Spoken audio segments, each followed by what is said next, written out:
A todos. Okay, I'll start again then. I'd like to welcome everyone to the fifth in our series Dando of boas-vindas a todos pro quinto Anti-Racism Lab evento and Krishet da série do Workshop Laboratório Antirracista, series Decolonization in Context. And this week, da série Decolonização em Contexto. the focus is Brazil. E o foco dessa semana é o Brasil. Brazil have organized the workshop for us Os today. colegas do Brasil organizaram o workshop de hoje. My name is Shirley-Ann Tate. Meu nome é Shirley-Ann Tate. Department at the Eu University sou of professora do Departamento de Sociologia da Universidade de Alberta, where I'm also a Canada Research Chair in Feminism and Intersectionality. onde eu também tenho um projeto de pesquisa em feminismo e interseccionalidade.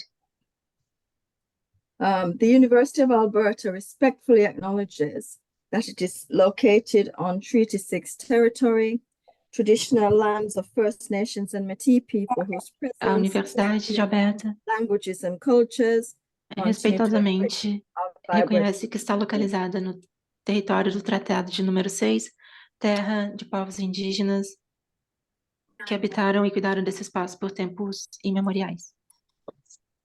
I would like to thank our presiding elder, Elder Eliza Hillier, as usual, for her blessing which is to come. I'd also like to thank Brazilian colleagues for spending their time with us this afternoon and also sharing their knowledge, wisdom, and experiences with us as well. I would like to thank Gostaria de agradecer a Elder Ancian Hilliard e aos colegas brasileiros pela participação no evento de hoje. Agradeço a Manza pela organização. And Jovi for their translation work. Thank you all for being here with us today. Pelo trabalho de tradução. Agradeço a todos por estarem aqui hoje.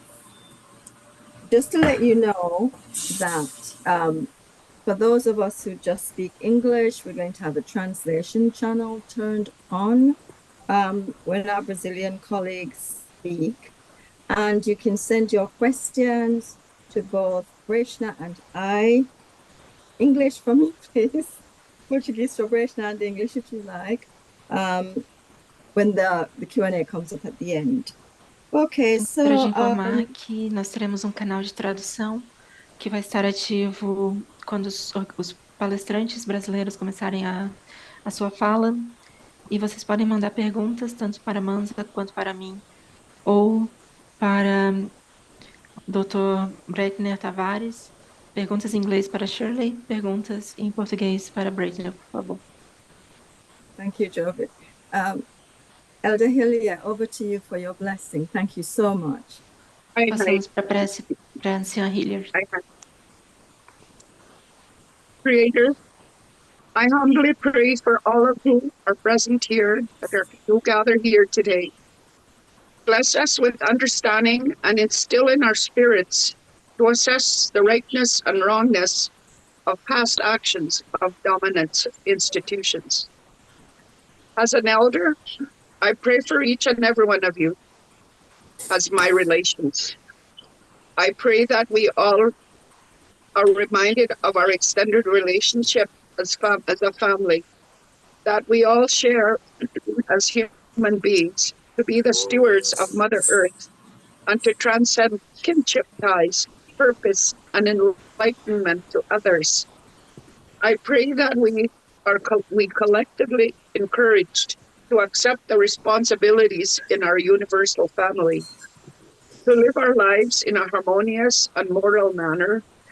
I pray that we heal from a dishonorable and deplorable past that has been forcibly imposed against our cultural traditions and centuries-old rituals. Creator, open our minds to understand that no one is greater than another.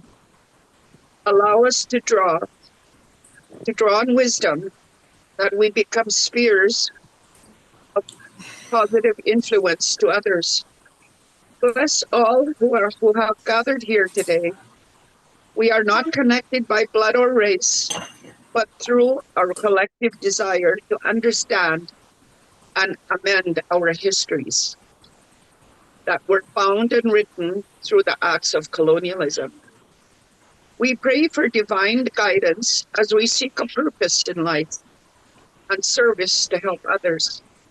To abuse no one, for abuse to others and living things robs the spirit of vision.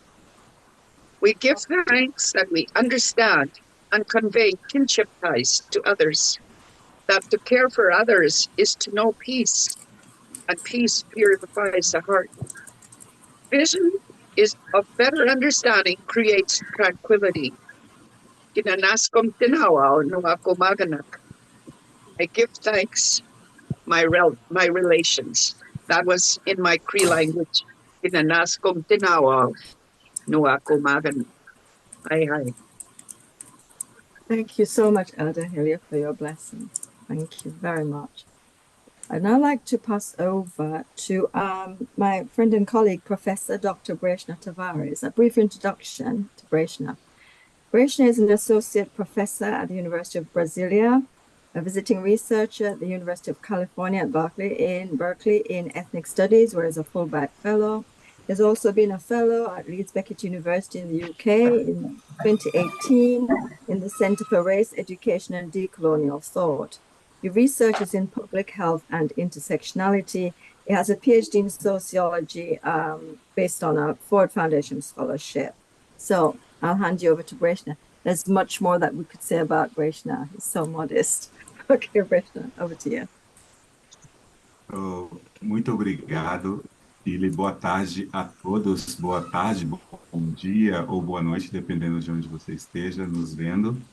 É uma grande satisfação estar aqui. Agradeço a Shirley, Tate, por ser nossa anfitriã, também a Jove por estar realizando esse trabalho tão importante de tradução para nos tornar cada vez mais próximos, né? Bom, agradeço pela apresentação. Hoje nós vamos ter aqui o nosso seminário a partir do Brasil, né? Eu vou falar um pouco das professoras que vão estar se apresentando hoje. O Brasil, ele tem uma larga tradição de movimentos sociais, antirracistas e decoloniais, né? Hoje a gente tem uma luta, né? Todo um movimento, um ativismo acadêmico em curso, né? De professores indígenas, professoras negras, lutando por uma construção de espaço para a preservação da memória, oportunidades educacionais, que a gente possa recuperar realmente a qualidade narrativa, né, da nossa história e da nossa sociedade brasileira, no caso. Eu queria mencionar também, né, o Brasil vive hoje duas situações muito sérias, eu não queria deixar de mencionar. Nós temos uma enchente acontecendo no sul do Brasil, exatamente agora, então são milhares de pessoas que estão desabrigadas.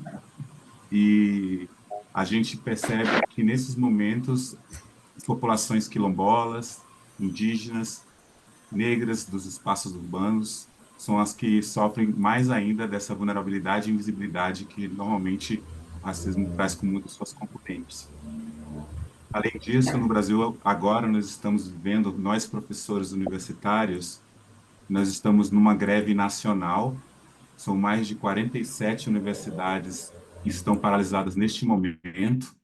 Então, nós estamos fazendo atividades especiais com os nossos alunos, com a nossa comunidade, para explicar um pouco, né, quais são as reivindicações dos professores, das professoras, né? Nós estamos aqui numa luta constante, realmente, por dignidade e oportunidade de construir realmente um futuro, né? Então, hoje, essa atividade está sendo vista por vários estudantes que estão em casa, né, e querem ter esse acesso, né, ao que a gente está discutindo e fazendo.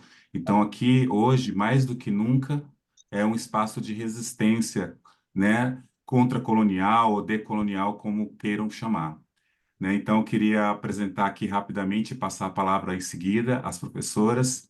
Nós vamos ter aqui a apresentação da professora Débora Santos, que atualmente é a nossa secretária de Direitos Humanos, né, na UNB. A professora Débora, né, ela é uma das nossas pesquisadoras no Centro de Estudos Afro-Brasileiros, que nós temos na UNB, em vários lugares do Brasil também. E as áreas de interesse da professora Débora, né, diz respeito a direitos humanos, mulheres negras, Memória e Herança Brasileira.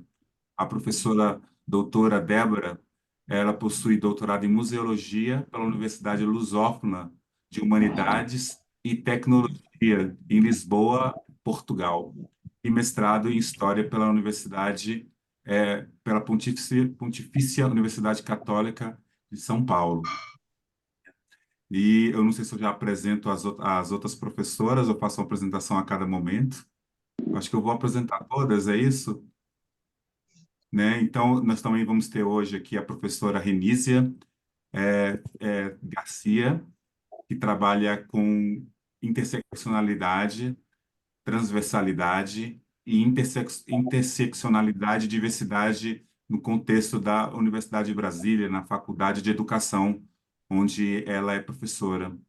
A professora doutora Renísia também é coordenadora de uma coordenação que nós chamamos aqui no Brasil de Questão Negra, que também está vinculada à Secretaria de Direitos Humanos.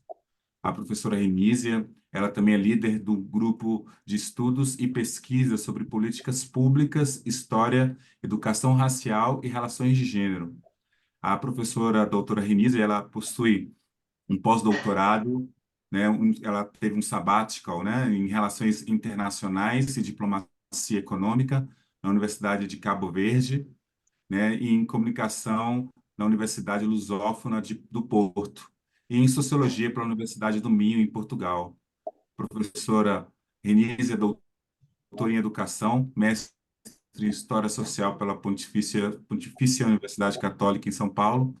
Além disso, ela é especialista em filosofia pela Universidade Federal de Uberlândia, historiadora também por lá, e trabalha, como eu já mencionei, temas como interseccionalidade e transnacionalidade, raça, gênero, classes em políticas públicas, políticas e ações afirmativas, educação e direitos humanos. Então, um vasto currículo, né? E eu vou seguir adiante também apresentar a minha colega, doutora Ana Luísa Coelho Moreira, que é psicóloga, né, possui doutorado em psicologia clínica e cultura pela Universidade de Brasília.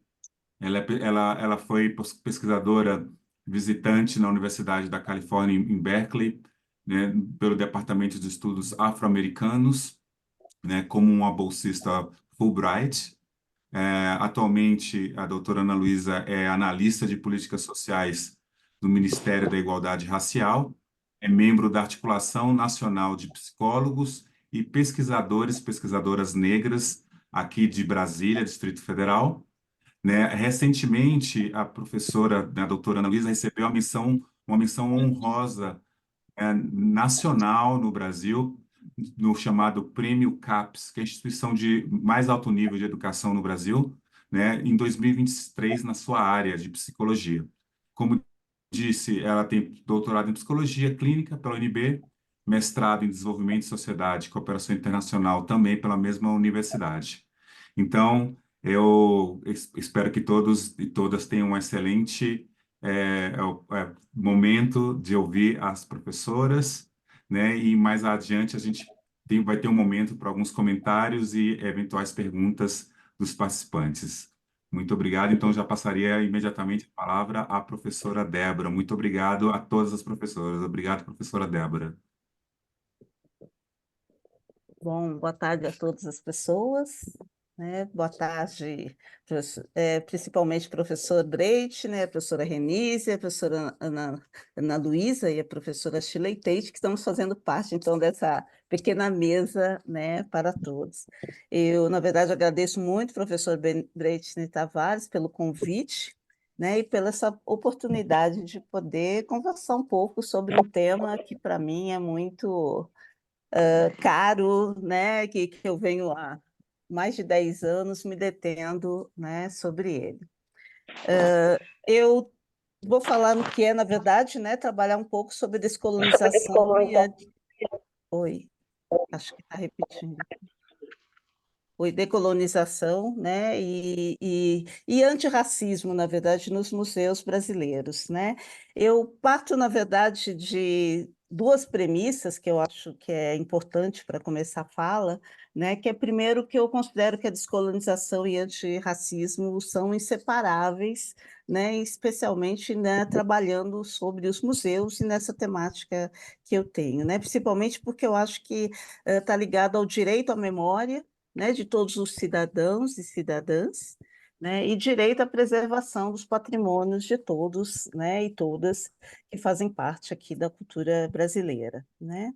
E o outro ponto é realmente ter a questão sobre os museus, que é essa instituição da modernidade europeia, e pensando numa modernidade um pouco mais alargada, né, que vem a partir do século XVI, né, e que tem sua concepção nos processos coloniais, e aí são as questões, né, da desumanização, e aí ligada à escravização dos povos africanos, né, e genocídio dos povos indígenas, o outro, a desapropriação e exploração de terras, né, ligadas às grandes plantações, e a extração das riquezas minerais da colônia ligado ao ouro e prata, né?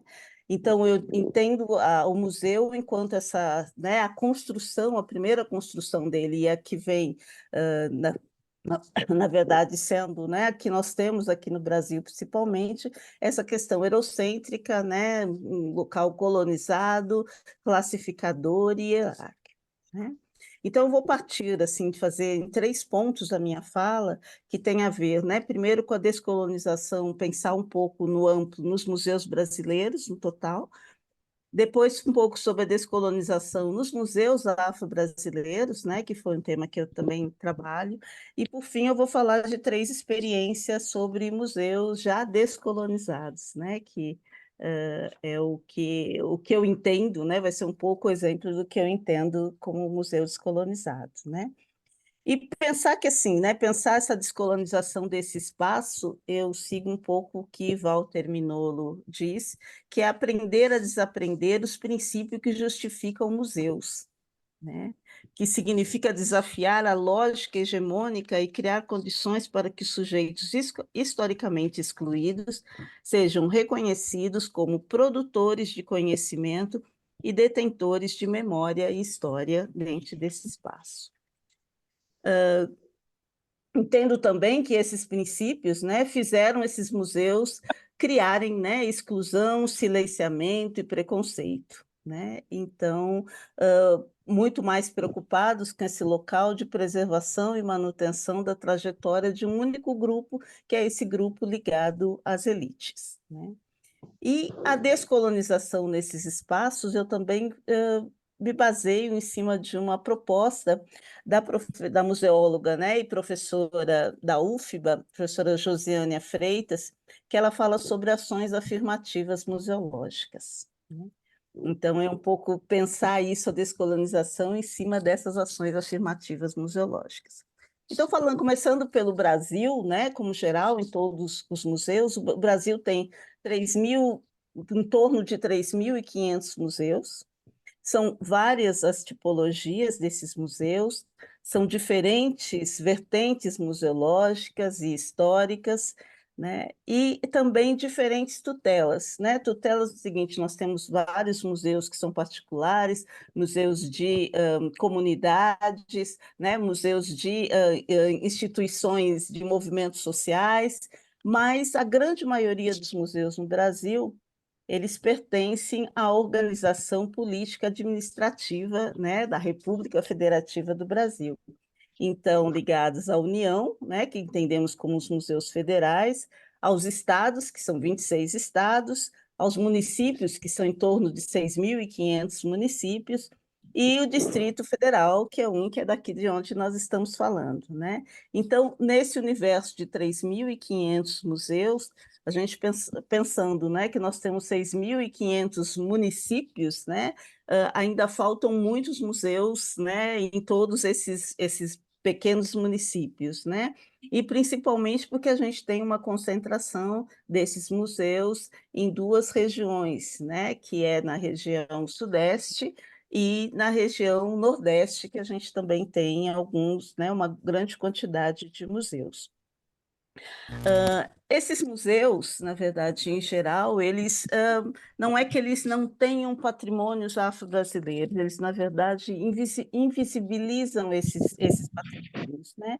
Principalmente porque entendem que os patrimônios que estão dentro do museu, eles são neutros, né? Então, entendem isso como esse patrimônio que não tem nem gênero, não tem questões étnico-raciais, na verdade, não tem orientação sexual. Então, nesse bojo são todos acervos, né, brasileiros, ou são, né, são jogados de uma forma que a gente não, que eles não trabalham, principalmente fazendo as exposições, né, e fazendo as apresentações desses patrimônios como sendo afro-brasileiros, né? Então, na verdade, eles invisibilizam no sentido de tratar esses acervos congelados, né, num período escravocrata, né? Então, grande maioria desses objetos são assim. Eles são ressignificados, né? Eles são aportes para uma democracia racial, né? Então, as relações harmônicas entre negros e brancos, e principalmente pelo um branqueamento, né, nacional. Eu falo que eles são ressignificados, que eu acho que é o principal aqui, é porque quando a gente chega nos museus brasileiros e pergunta se há acervo, se há patrimônio afro-brasileiro, e eles todos dizem que sim, mas o que eles identificam como tal são as correntes, são as gargalheiras, são as liteiras, né? Até pelourinhos, né? Em alguns museus. E que isso é essa ressignificação. Eles conseguem fazer com que esses acervos, né, percam a sua real seu real peso, que é representar essa relação senhor-escravo, né? E, na verdade, fazem com que se perceba, tira-se a tensão, né? A tensão e os conflitos a partir do momento em que, se eles são representação da população negra, então eles não são objetos de suplícios de manutenção de uma coisa muito violenta, né? Então, eles servem, na verdade, para dizer que não há rebeldia, que os negros foram simplesmente passivos, né, nessas relações. Então, eu considero, então, que essa preocupação em usar essa invisibilidade e esse silenciamento nessas três questões de congelamento, ressignificação, né, e colaboradores na democracia racial, né, são os que fazem parte e que fazem com que esse museu continue, na verdade, não falando nada sobre a população negra, né? E quando eu falo em ações afirmativas museológicas, e aí pensar na descolonização desses espaços, né, significa se preocupar com não só com então com o reconhecimento, né, ou refazer todo um processo museológico, né, que é a catalogação, que é o reconhecimento, que é a documentação, de outra forma, né? Reconhecendo esses grupos e reconhecendo, então, todas as questões étnico-raciais que têm esses objetos. E isso significa também eu ter outros curadores e curadores negros, negras, né, nesses espaços, como indígenas também, né, como ter também, né, representação dos LGBTs ou as próprias mulheres que às vezes estão nesses espaços, mas não são curadoras, né, são trabalhadores, né, ter novas formas de expor esses objetos, né, e outras formas de performar, ou seja, né, de fazer com que esses objetos que estão dentro do museu, ou transformar o museu em uma ferramenta de enfrentamento do racismo, né, e de promoção da igualdade racial. Então, a tentativa, na verdade, com isso é que, né, que hajam essas descolonizações tem a ver com essa forma, né, de pensar. Eu indo para o segundo ponto, né, que é pensar nos museus afro-brasileiros, porque o que existe no Brasil também, nós temos uma quantidade, né, e esse levantamento eu fiz até 2020, né, que então antes da pandemia, porque depois da pandemia a gente tem outras, né, mudanças. a gente tem 51 instituições, né, isso registradas no Instituto Brasileiro de Museus, né, até 2020, e que são registradas, e que eu identifiquei a partir da apresentação da utilização no nome do museu, né, de palavras ou negros, negras ou afro-brasileiras, ter nomes africanos, né, ter nomes de lutas ou resistências, né, da população negra, de ter datas simbólicas, né, da história negra, de ter questões ligadas, né, ao trabalho, né, e aí geralmente a escravidão, escravos, né, e ter também de personalidades negras e moradias, né? Então foi nesse número de 51 museus que eu fiz essa análise, né?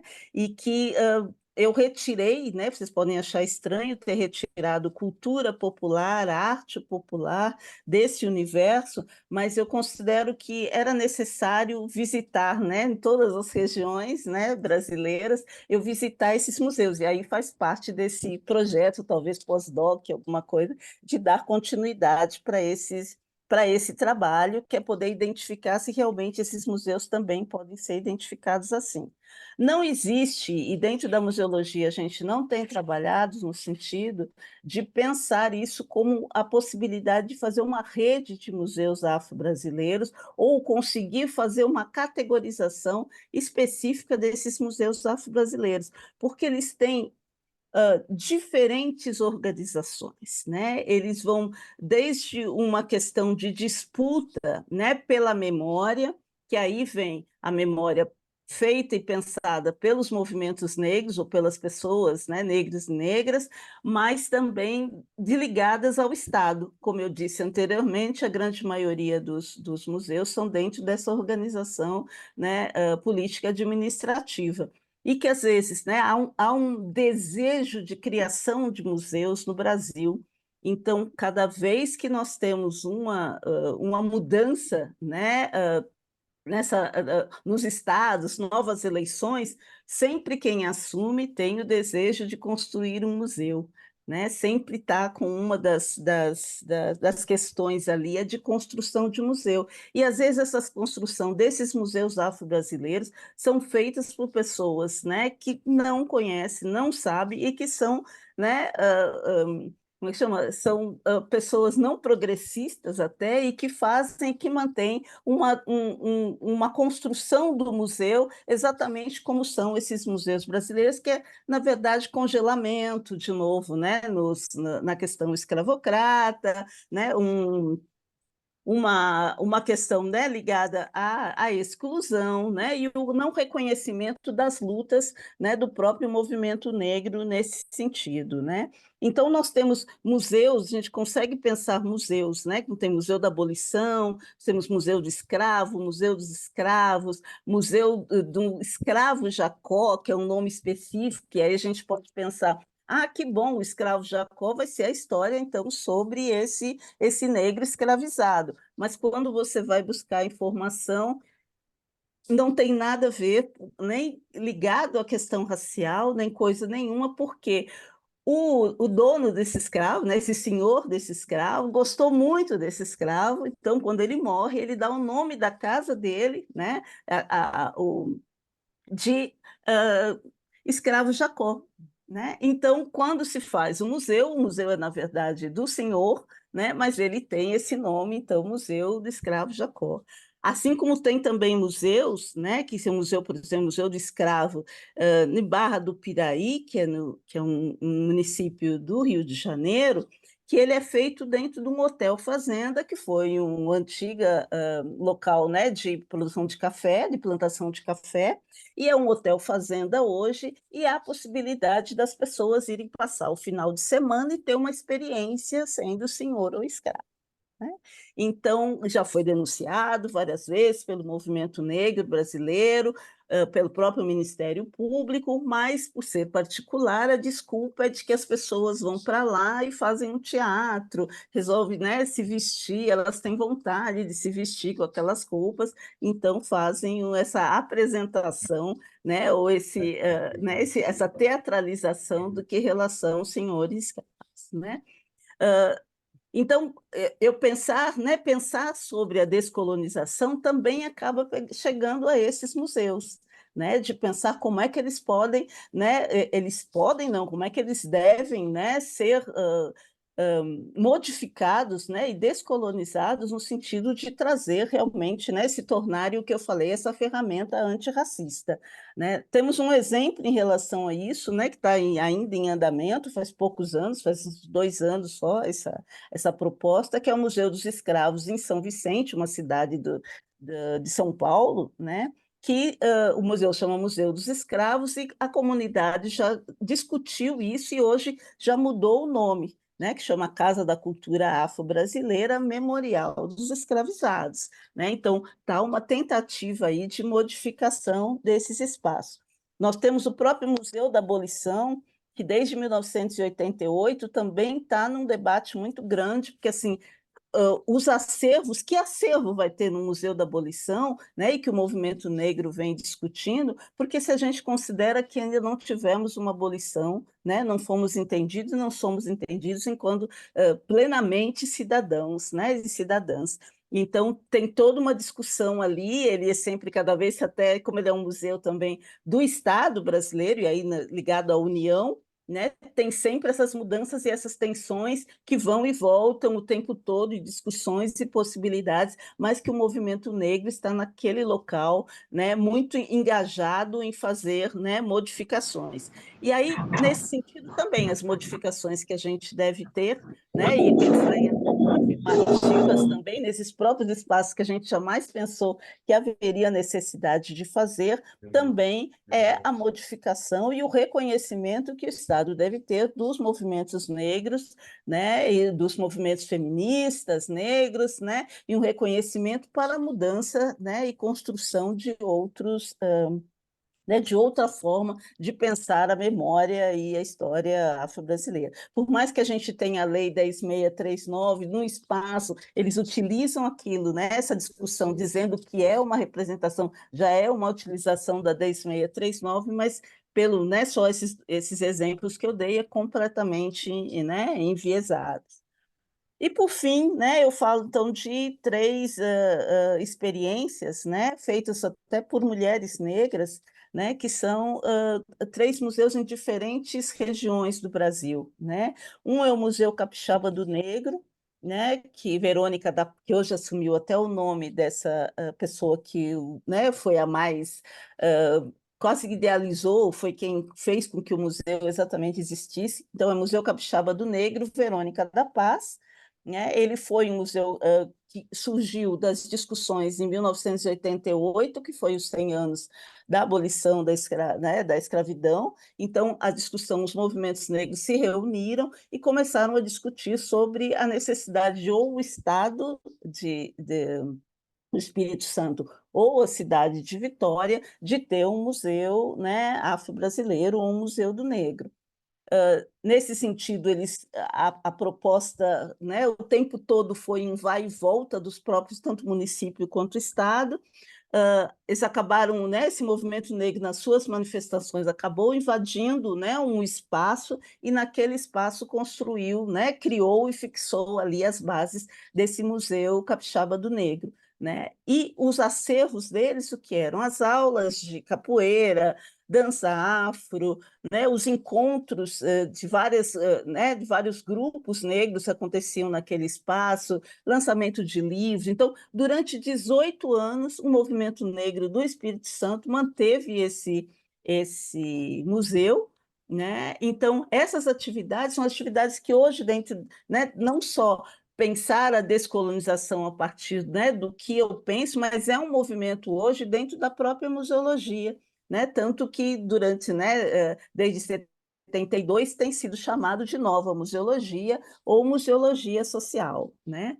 E nesse sentido, em 2012, o município assume esse museu, né? E, na verdade, esse museu hoje é um museu, ele perde um pouco esse caráter, né, de comunidade, ele hoje é um museu da cidade de Vitória, né, um museu do negro ainda, mas a comunidade hoje faz parte, né, de um coletivo, né, consultivo deste museu. Se eu estiver passando do horário, você me avisa, Breite, né, por favor. O outro é o Museu 13 de Maio, né? É um museu que fica no sul do Brasil, na cidade de Santa Maria, né? Ele é um museu que foi também pensado por uma mulher que hoje, né, trabalha na área de museologia. Ela era uma estudante na época, né? A professora, que é professora até da Universidade Unipampa, né? Lá no Rio Grande do Sul também, e ela sabia que tinha como trabalho de final de curso, né? Precisava analisar um museu, fazer um trabalho sobre o museu, e a proposta dela, ela conhecendo que existia na cidade um clube, que era o Clube Ferroviário 13 de Maio, que estava fechado há mais de 10 anos, mas foi um clube que existiu na cidade, que foi, né, um cultural, com dentro da cultura, já que os negros não podiam ir nos clubes, né, sociais brancos. Essa sociedade, né, esse grupo de ferroviários criou esse clube. Então, tinham como é que chama? Concursos de beleza, né? Concursos, festas, jantares, né? Tudo em comemoração às várias atividades né, ligadas à história do negro. E esse estava fechado, esse clube, porque as pessoas envelheceram, não houve uma renovação disso, e ela teve a proposta, né, e chamou o Movimento Negro de Santa Maria, para pensar em transformar, né, o clube em um museu.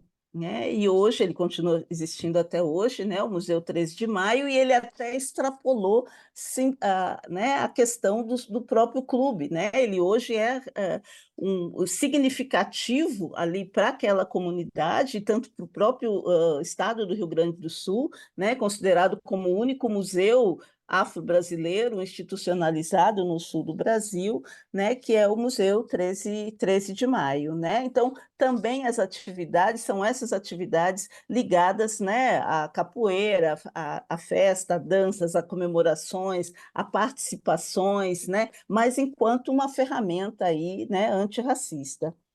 E o último, né, que eu dou como exemplo é o Centro de Memória Quilombo Mesquita, né, que funciona aqui a 50 quilômetros de onde nós estamos aqui em Brasília, né, é uma comunidade que tem mais de 300 anos, e eles foram criados, um dos terrenos, né, um dos quilombolas cedeu um terreno para a Igreja Católica, construir uma grande igreja, né, uma grande catedral, mas eles são católicos, né, durante um bom, né, mais de 200 anos, enquanto católicos, eles tinham uma pequena capelinha, né, e quando o padre assume essa grande igreja, a primeira coisa que ele, né, uma das coisas que ele pensa é que precisava derrubar essa capelinha, porque era necessário ter um estacionamento maior naquele local.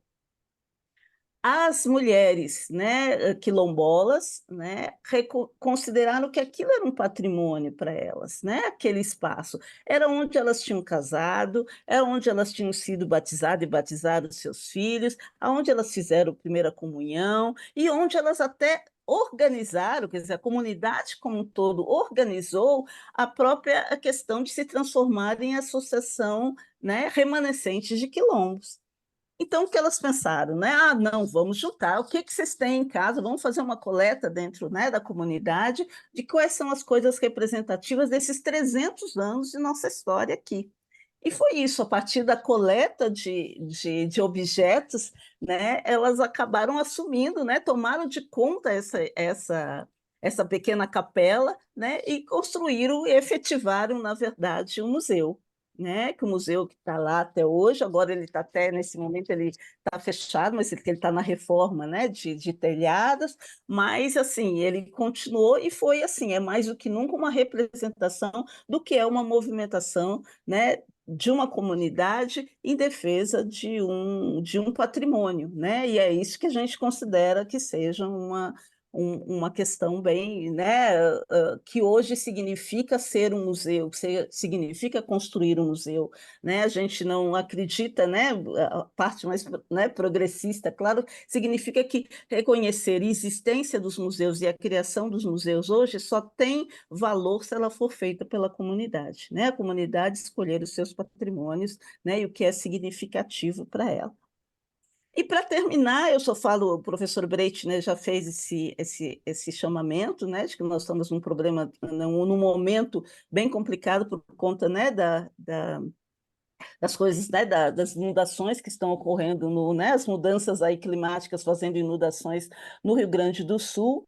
Nós temos um museu, né, que hoje está embaixo d'água, né, que é o Museu do Percurso do Negro, na cidade de Porto Alegre, que ele faz o caminho, foi feito pelo movimento negro também, que mapeou no centro da cidade de Porto Alegre quais eram os caminhos que a população negra, né, identifica como mais representativos, né? E hoje todo esse espaço está embaixo d'água, não sabemos o que vai restar desse espaço, mas espero que a gente tenha força para reconstruir provavelmente esse caminho todo.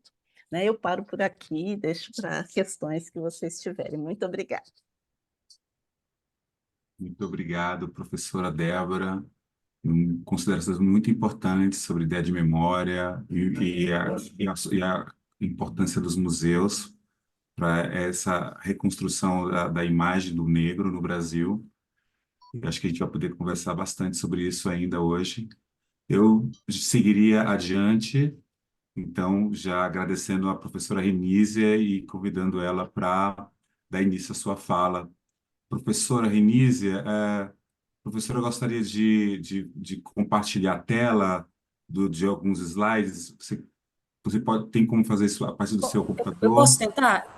Pode. Olá, Tem aí gente, o boa botãozinho. tarde. Eu vou tentar fazer, eu vou fazer já já, Breite. Vou tentar, vamos ver se vai dar certo. Se der certo, tudo bem. Se não der, vai ser tela. Tá conseguindo ver? Vocês estão conseguindo ver? Sim, estamos vendo. Opa, Estamos vendo, peraí. Renísia. Está ótimo. Tá, tudo bem. Então, vamos lá. Bom, tá. Ah, bom, então, vou ser bem rápida, eu vou tentar ser bem rápida, porque primeiro eu quero agradecer demais o convite do professor Breitner para estar nesse projeto lindíssimo dele com a professora Shirley Tate, que nós tivemos o prazer de conhecer aqui, né, na Universidade de Brasília. Está com as minhas colegas, né, a professora Débora Santos e a professora Ana Luísa e as outras pessoas que estão nos assistindo. Eu vou tentar pensar a decolonialidade para além de uma perspectiva teórica, porque eu particularmente entendo que ela nasce de um movimento, de uma ação política, de uma ação social entre as pessoas, né? Articulação principalmente entre diferentes segmentos, é uma resistência, ela é fruto da resistência, a perspectiva decolonial, ela se transforma em um conceito teórico, mas na verdade ela nasce num outro contexto, né, que é num contexto de luta e disputas. Então, acho que a decolonialidade ela nos atravessa enquanto acadêmicos em diferentes países, em diferentes contextos, no sentido de nos colocarmos enquanto pessoas de direito, né, cidadãos e cidadãs, dentro de um desenho liberal, mas ela é muito mais do que isso. E além de falar da decolonialidade, um pouco como sendo também essa ferramenta engajada, um pouco pegando carona na fala de Carla Cutirene, para pensar em interseccionalidade, eu vou dizer que eu entendo que, ao se pensar a decolonialidade para além da academia, mas nas relações em que ela é engendrada, é preciso que nós também acionemos um outro conceito, que é uma perspectiva contracolonial. E aí, decolonialidade e contracolonialidade são coisas completamente distintas, mas que em algum momento elas se encontram. A nós, para ser bem simplista, sim, a nós, ocidentais, é importante que nós pratiquemos, em nós, na sua grande maioria, pessoas urbanas, dentro de um princípio de civilização, é preciso que nós pratiquemos a decolonialidade. Mas nós temos segmentos e outras visões de mundo e outros grupos e outros segmentos que têm uma outra cosmogonia, né? Uma outra cosmologia, uma outra forma de pensar o mundo, de viver o mundo, tá? E aí eu estou falando de pessoas que efetivamente não foram mordidas pelo bichinho da perspectiva civilizatória, né, da ideia de democracia, de igualdade, liberdade, fraternidade, pautado nos princípios do liberalismo e do iluminismo e tudo mais, e que são pessoas que vivem outras visões de mundo, outras formas de ser e estar no mundo, e que têm uma perspectiva contracolonial, no sentido que não cabe a eles serem decoloniais. A nós, sim, mas a eles não. Então, eu vou aqui pensar com vocês rapidamente como que eu transito nesse conceito de gente, me desculpe. Deixa eu só, devia ter explicado já. Pensando como que, para ser decolonial, eu preciso entender o pensamento contracolonial. Eu preciso entender como quilombolas, quem é que se encaixa nessa perspectiva de poder se dar o direito de se dizer contracolonial e nos brindar com uma outra forma de ser e estar no mundo diferenciada. É óbvio que tem vários segmentos, mas nós estamos falando a partir do contexto brasileiro. Nós estamos falando de quilombolas, nós estamos falando de indígenas, nós estamos falando de população ribeirinha, nós estamos falando de públicos e pessoas que não foram atravessadas por essa colonização das suas mentes. Então, essa frase, todos os seres humanos nascem livres e iguais em dignidade e direitos, o artigo 1º da Declaração Universal dos Direitos Humanos, ela tem inúmeros limites, inúmeros limites. Eu não vou entrar aqui nessa discussão, porque não é esse o nosso objetivo, tá? Do ponto de vista de pensar a perspectiva do pensamento liberal e como que a perspectiva decolonial ela confronta essas verdades, entre aspas, e os seus limites, as suas fissuras, as suas rasuras, e principalmente a forma como elas se estabelecem em relações de poder extremamente desiguais, né? E estabelece também uma perspectiva civilizatória. Não é sobre isso que nós estamos falando. Tá? Só um minutinho, Breite. Vocês conseguem, eu consigo ver os slides, mas não consigo ver vocês. Aí você vai me falando só se mudou, Breitner. Eu queria só passar para vocês. Vocês estão vendo uma imagem que eu coloquei agora? Uma Ainda está no imagem de um cartaz, ônibus? ainda está no cartaz do É. evento. É. E agora, mudou? Não, Então, eu vou começar novamente, Breitner. Desculpa. É porque eu vou trabalhar só com imagens. Eu vou começar novamente, gente.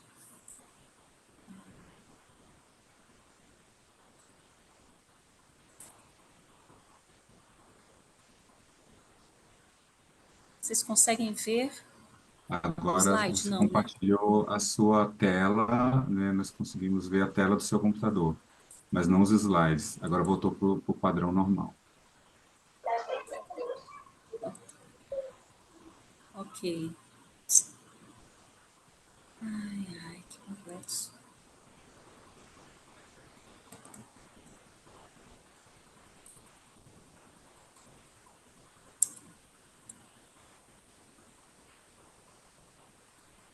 Deixa eu ver se eu consigo. A Aide levantou a mão porque quer fazer alguma consideração, Aide? A gente está no meio da apresentação agora.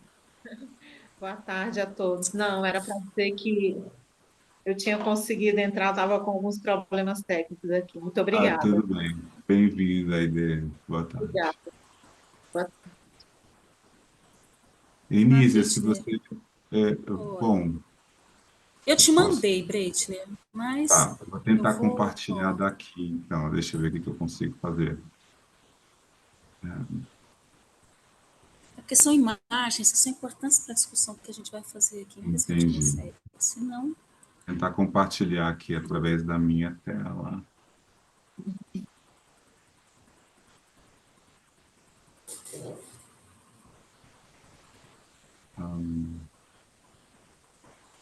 Compartilhou ou não?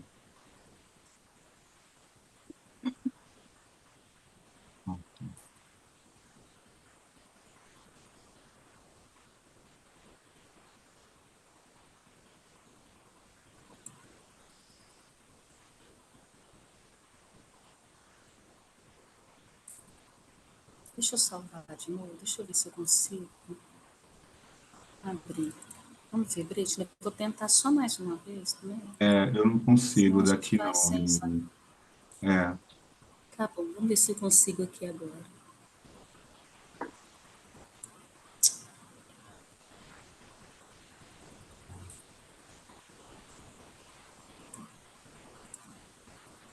você está vendo a minha tela, a tela compartilhada, Renise? Ah, sim, estou vendo, Brit. Ah, Pode passar para o próximo, vai assim mesmo, pode passar para o próximo, por favor. Obrigada, deixa eu ver Brit. se eu Vê se você consigo. consegue passar para o É esse o próximo. próximo? Isso, pode passar para o próximo. Eu não Esse. vou trabalhar com isso, não. Pode passar para o próximo. Aqui. Pode passar para o próximo, depois a gente vai voltar nesse aí. Pronto, pessoal. Então, eu comecei a falar. Não, volta antes, do ônibus. Bom, pronto, vamos lá. Então, eu já comecei falando com vocês uma diferença entre o que eu entendo como sendo, na verdade, decolonial, dentro de uma perspectiva teórica, ele assume determinado formato, e aí a gente tem a América Latina, os autores da América Latina que pensam de uma forma, os ingleses, e por aí vai. E aí a gente pensa como contracolonial, essa menos conhecida, uma experiência de vida que vem, que a gente está aprendendo muito com indígenas, com quilombolas, com ribeirinhos, com pessoas que não foram mordidas por esse bichinho da ideia de democracia e justiça social pautada na perspectiva liberal, ok? E não tem como nós pensarmos essa realidade sem fazermos uma leitura, um revisitar da perspectiva antirracista. Por quê? Essa imagem é uma imagem de um ônibus no Brasil, tá? Que foi tirado na época da pandemia, e é uma imagem que diz respeito ao presente. Nós estamos falando agora de 2020, nós estamos falando de 4 anos atrás, nós estamos falando de 2021. E aí eu vou mostrar para vocês uma perspectiva muito da história, que é dessa coisa que a gente tem que falar, que é na perspectiva da perspectiva da colonialidade do poder, pensar essa descolonização necessariamente considerando essas pertenças, esses corpos negros. Pode passar a anterior, Breitner, por favor? Anterior. Essa aqui, gente, é uma imagem do navio negreiro. A primeira que eu mostrei é um ônibus no Brasil, que nós somos 56,2% da população brasileira. Então, qualquer noção de democracia e justiça social no mundo ocidental, necessariamente, ela tem que passar por essa diáspora forçada de negros e negras no cativeiro pelo mundo afora. Eu acho que a gente tem que começar a pensar por isso. Então, por que eu estou falando? Isso aqui é história. É história. Eu estou começando com história. Pode passar, Britney, por favor. Pode passar Passa. essa aí? Pode passar. Então, o que a gente está falando aqui? Nós estamos falando que para pensar o Brasil, necessariamente, tem que parar um pouco para pensar entre racismo, direitos humanos, justiça social, necessariamente, mesmo que o Ocidente vá pensar que se diz, né, democrático, vá pensar uma perspectiva de justiça social, necessariamente, ele tem que pensar no genocídio do povo negro.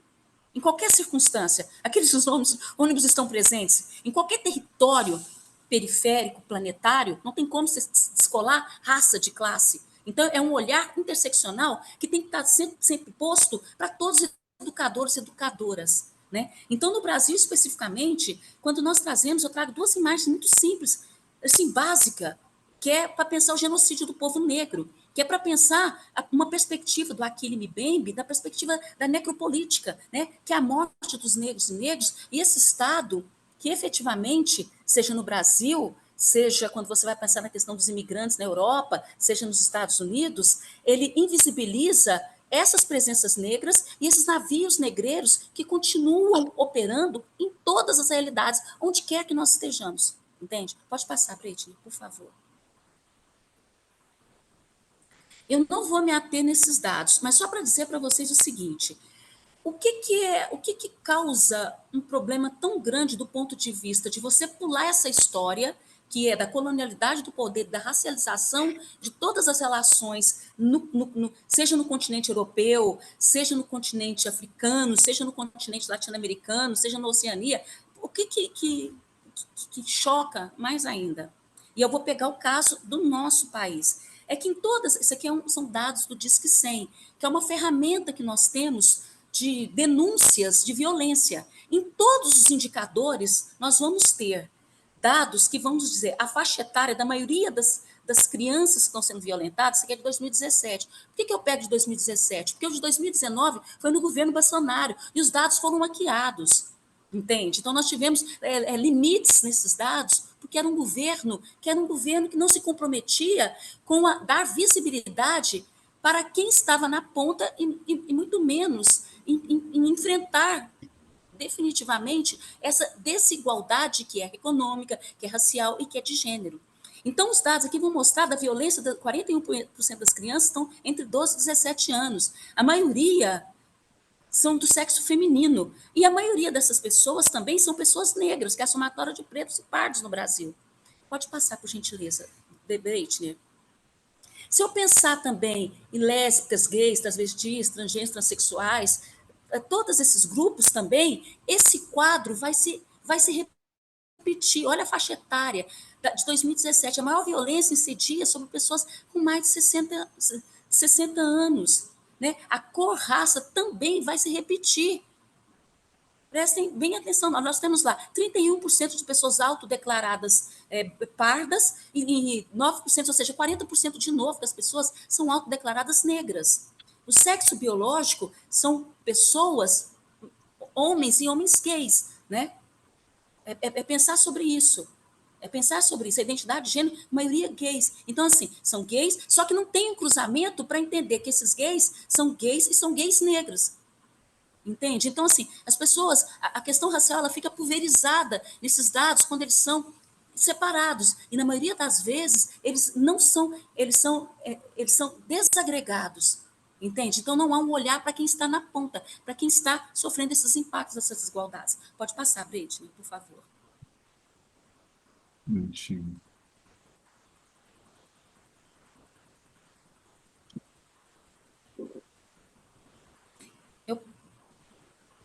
Isso. E mais ainda, quando diz que sim, que é uma ferramenta que vai mapear essa violência, que é um dos instrumentos que nós temos para mapear essa violência no Brasil, que deveria ser um olhar interseccional, ela também traz a discriminação racial em separado.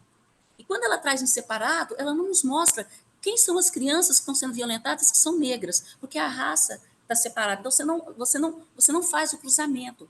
Você traz a discriminação racial e aí ela é como se ela fosse assim, quem fez denúncia por discriminação racial, mas você não consegue colocar o recorte para entender quem são os gays negros que estão morrendo, quem são as mulheres negras que estão morrendo, quem são as crianças que estão morrendo. Essa fragilidade no olhar interseccional sobre quem está na ponta, o lugar de moradia dessas pessoas, o cruzamento desses dados nos permite manter os navios negreiros sendo alimentados, e por aí vai. Pode passar, Breitner, por favor. As pessoas em privações de liberdade, as pessoas que estão aprisionadas, né? As pessoas que estão em privação de liberdade também, aqui, 60% tem 61 anos a mais que 61 anos. São pessoas, muitas das pessoas, nós tivemos um aumento gigantesco do aprisionamento de mulheres negras no Brasil recentemente. E nós tivemos muitas delas porque estão envolvidas com tráfico e também em função da sua relação com seu companheiro e com seus filhos. A maioria das vítimas, das pessoas que estão aprisionadas, ainda são homens, e a maioria deles também, 70% dessas pessoas se autodeclaram pardas, com mais 13% que se declaram negras. Ou seja, nós temos na faixa de 70% a 80% das pessoas que estão aprisionadas que são pessoas negras, que se mantêm nesse lugar. Pode passar, Breitner, por favor. Só para pensar, então, o comprometimento, primeiro, de uma visão de mundo que não olha efetivamente para a desigualdade econômica, também com um olhar de reconhecimento de quem é que está sofrendo as mazelas, até porque quer manter o seu privilégio. Quando você pensa no Brasil, nos encaminhamentos dessas denúncias, o que você vai ver? Que nos órgãos socioassistenciais, de 15 encaminhamentos, só 15, 0,11%, 0,11% só vai ter resposta. E porque são socioassistenciais, porque são pessoas do serviço social. Quando você vai ver o número de denúncias que são encaminhadas pelos órgãos de segurança pública, vai caindo cada vez mais as respostas a essas denúncias. Então, aí já cai para 48%. Se as denúncias são encaminhadas pelo Poder Executivo, é 32%. Pelas ouvidorias. Então, assim, entende? Quando essas respostas, quando essas respostas vão sendo encaminhadas a esses órgãos, pelo Disque 100, as respostas, elas vão caindo cada vez mais. Então, a assistência social responde mais, o segurança pública menos, o Poder Executivo menos ainda, as ouvidorias menos ainda, os outros serviços menos ainda, o sistema de justiça menos ainda. Ou seja, quando você vai vendo como que o Estado vai sendo organizado e dando respostas a essas... Ou seja, o instrumento já não captura a desigualdade, como ela é, nas suas mazelas absolutas. O encaminhamento aos órgãos públicos também não dá respostas. Os navios negreiros continuam. Pode passar um pouquinho, Breitner, por favor. Vou passar a próxima. A resposta da violência policial, porque também eu não trouxe todos os dados, só para vocês terem um parâmetro de como que eu estou pensando a decolonialidade, a perspectiva da descolonização também é o olhar, isso é uma ferramenta do olhar. Eu não entrei no teórico, eu estou falando do olhar sobre as políticas públicas. A resposta à violência policial, né? Quando você tem também, como é que essa violência policial ela é feita? Ela é denunciada por carta, ela é denunciada por parentes, N coisas. Mas o sistema de justiça, olha lá, de 1.571 denúncias, apenas 18% vão obter respostas do que diz que se envolve. A corregedoria são 979 casos, ou seja, 24% de tudo que recebeu, apenas 12% de respostas. E por aí vai. Quando é sobre violência policial, a resposta é menor ainda. Foi isso que nós vimos nos dados de 2019, que não nos permitiu dar sequência e preferir ainda os de 2017, porque nos parecia mais coerentes com os dados. Pode passar, Breitner, por favor. Então, descolonizar a mente, trabalhando com políticas públicas, sejamos nós pesquisadores, sejamos nós gestores, porque eu também trabalho com gestão de política pública, entende? Significa pensar esse Brasil que ainda está, todo ele, anos-luz, com muitos avanços, mas também ainda preso nessa escravização dos corpos negros, nessas invisibilidades. Pode passar, Breitner, por favor. E aí, pensar as respostas, um pouco que a Débora trouxe, né, de como que os museus também estão tentando pensar outras formas de se colocar na cena nacional, com todas as suas existências, com toda a sua potência, também está acontecendo no campo das universidades. Por exemplo, eu só vou citar rapidamente, as políticas de ações afirmativas que nós temos no Brasil e que também nós temos nos Estados Unidos e outros lugares do mundo, elas ainda são vistas como sendo, por essas invisibilidades, por essa ideia de universalidade, de um princípio civilizatório universalista, de uma invisibilidade das mazelas que incidem sobre os corpos negros, os corpos das mulheres, os corpos das pessoas LGBTs, numa perspectiva interseccional que, em sua grande maioria, são negros e negras, que sofrem mais essas violências, né? Então, quando a gente leva as políticas afirmativas, as pessoas negras sejam na universidade, essas pessoas brancas, elas se percebem como palhaças, elas acham que são palhaças. Elas são palhaças de todos nós, como se nós fôssemos oportunistas, entende? É aí que entra um outro projeto, que é o Tecendo Redes Antirracistas. Pode passar, por gentileza, Breitner. Pronto, é aqui.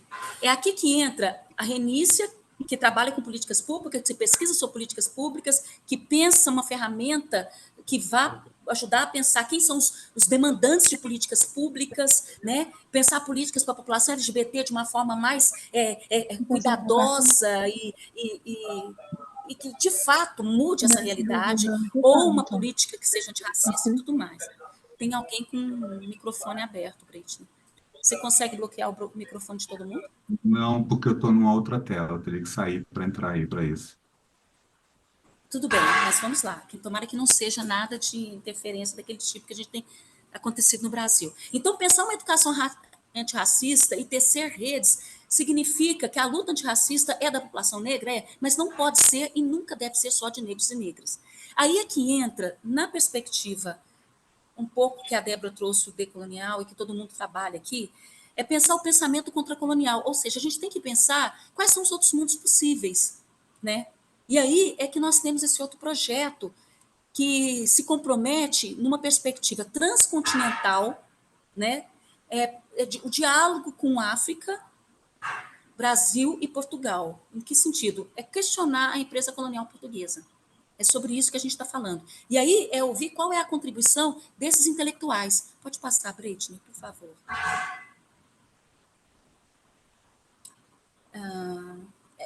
É pensar que a exclusão como desigualdade, em todos os âmbitos, ela é uma decisão política, né?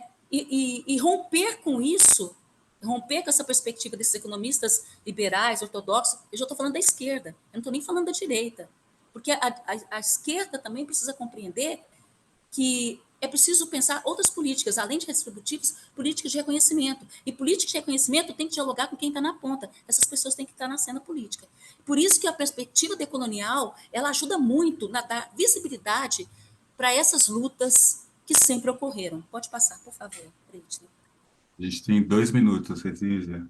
Ok, pronto, está fechando. O que é o Perspectivas Americanas Diálogo Sul-Sul? São esses 3 coletâneos que nós organizamos e que trazem justamente esses autores que são quilombolas, que são africanos, que são mulheres, que são indígenas, que são ribeirinhas, que estão trazendo para nós uma outra perspectiva de ser e estar no mundo. Então, é uma perspectiva decolonial e também uma perspectiva contracolonial, quando eles trazem os seus corpos, né, as suas vivências, que são completamente diferentes do que nós estamos acostumados na nossa visão euro-americano centrada. Então, é sobre isso. Pode passar, Britney, só a última. Se você conseguir, pode passar. Só para pensar a interseccionalidade, a última slide, pronto. Pode passar. O anterior. Pronto, para fechar. Então, é nessa visão, gente, que a interseccionalidade ela nasce imbricada numa perspectiva de políticas públicas, entre o Tecendo Redes, que é um diálogo de trocar o pneu do carro com o carro andando, numa perspectiva da história e da sociologia, de trazer essas falas, né, dessas outras pessoas, desses outros mundos possíveis, e aí esse material volta para a discussão de políticas públicas como essa ferramenta que a gente chama de interseccionalidade, são as contribuições para pensar as políticas públicas em diálogo com quem está na ponta. É sobre isso, Britney. Muito obrigada. Desculpa aí, gente. Eu que agradeço, Renícia.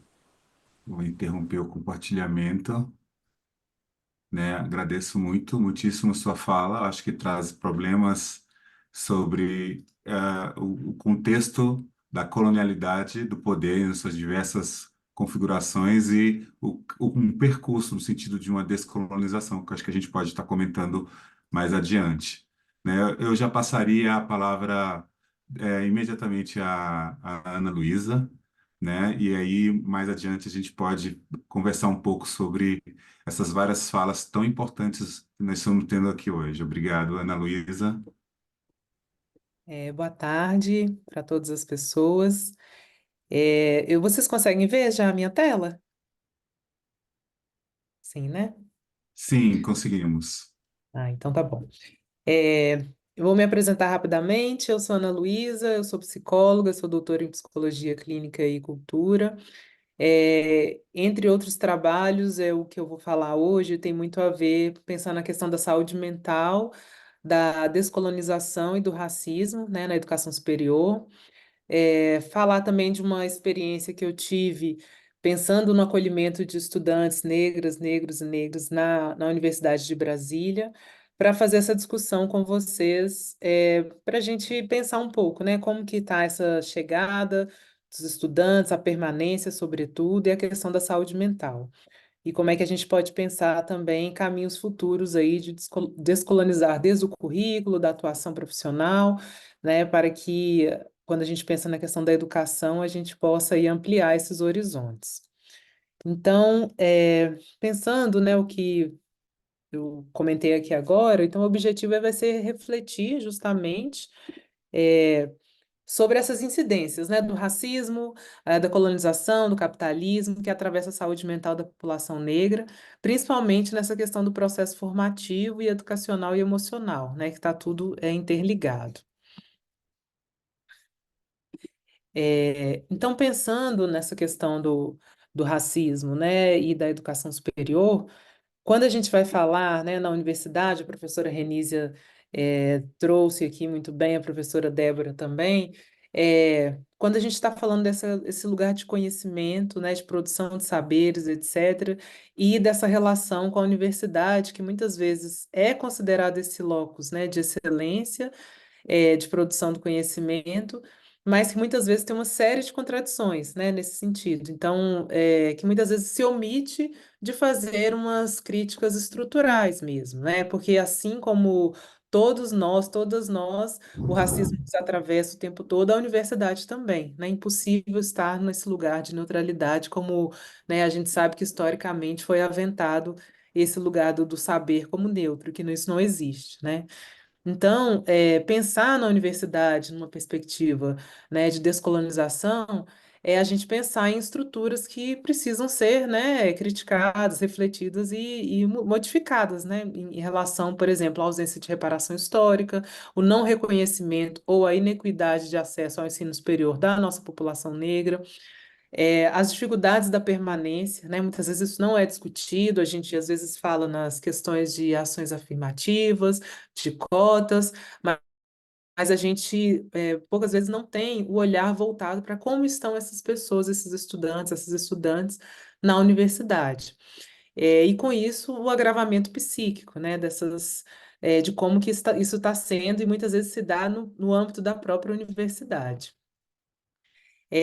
Então, pensando sobre isso, né, algumas reflexões que eu trago, quando a gente vai falar do ensino superior no Brasil, as diversas mudanças que, né, vêm ocorrendo, principalmente com essa questão das cotas, das ações afirmativas, aonde estudantes negros e negras estão no mundo acadêmico, a gente tem aí estatísticas, né, de que cada vez mais, já tivemos estatísticas até de uma porcentagem, de um número maior, né, de mais de 50% de estudantes negras, negros na universidade, mas aí uma série de questões e preocupações são levantadas, né? Primeiro, como que está sendo a identificação dessas pessoas, a autoidentificação, a heteroidentificação, qual que é a estrutura que a universidade tem, né, o reconhecimento que a universidade dá, para ter uma estrutura de profissionais que possam fazer essa heteroidentificação para o ingresso desses estudantes.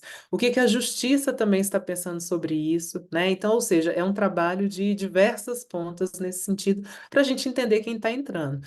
E imediatamente após a entrada, como que essas estudantes, elas, né, são acolhidos nesse espaço da universidade, né?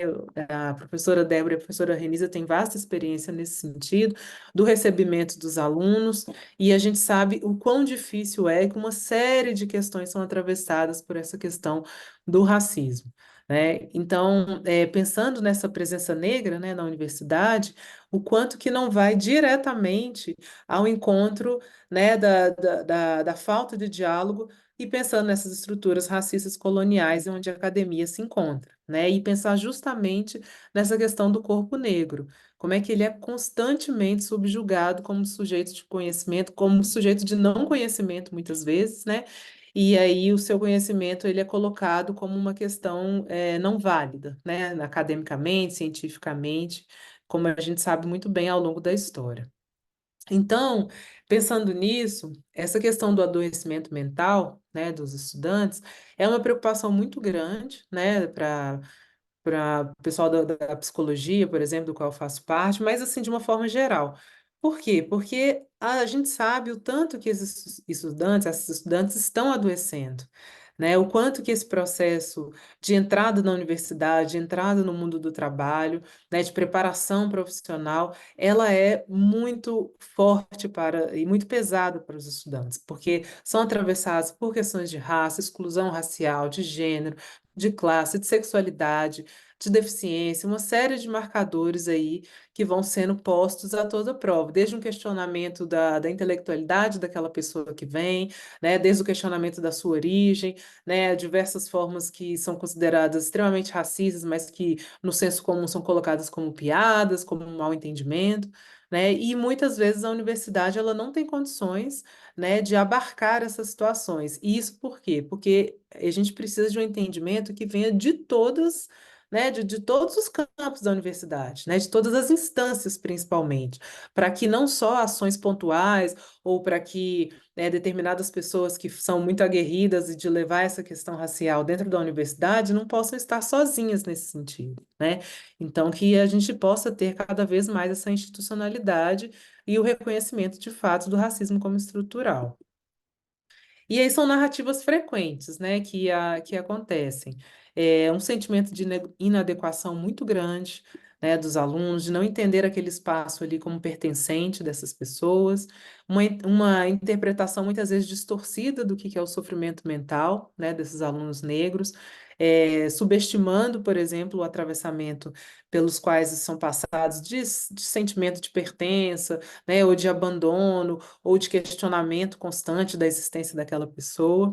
E são muitas narrativas traumáticas que vêm, né, desses estudantes. É muito comum a gente escutar, nesse sentido, dessas pessoas entenderem assim, nossa, eu sei que o racismo existe, eu fui atravessado pelo racismo durante a minha vida toda, mas eu não tinha a noção de como isso é tão forte dentro da universidade, né? E isso, infelizmente, acontece de diversos perfis de pessoas negras, indígenas dentro da universidade. Eu digo perfis né, socioeconômicos, de histórias, etc., e são acometidos por esse lugar comum, né, do racismo.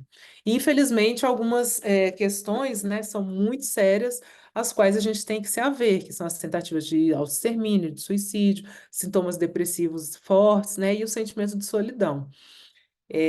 Então, por outro lado, né, alguns estudantes, quando vão fazer esse questionamento, procurar algumas ajudas, são questionados por terapeutas brancos, por exemplo, né, sobre essa real existência de racismo ao longo do processo terapêutico. Então, mas será que isso não foi uma má interpretação sua, né? Será que não é uma brincadeira? Será que não foi só uma brincadeira? A pessoa não fez por mal? Enfim. Então, às vezes existe essa ausência do próprio estudante encontrar um lugar que ele possa, né, ter a fala dele sendo considerada, ter um lugar de escuta e de acolhimento dentro e fora da universidade.